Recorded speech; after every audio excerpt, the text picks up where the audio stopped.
Trump back. Do back in as a president. Oh, yeah, we need Trump back. We need Trump back, get that.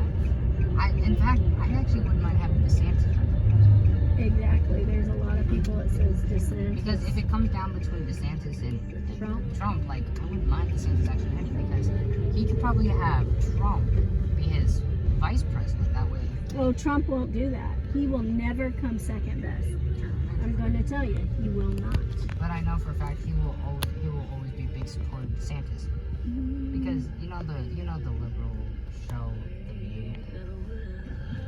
I don't like the View. No, a bunch of liberal movies who don't know what they're talking I don't about. want to come to stinking McDonald's. Well, who I'm very disappointed is Whoopi Goldberg. Oh, I used to like that lady on that. I've never liked her because of her little shenanigans. Yeah, well, and the thing is, I kind of liked her acting though because of the Next Generation Star Trek that she was in and everything. I liked that, and then when I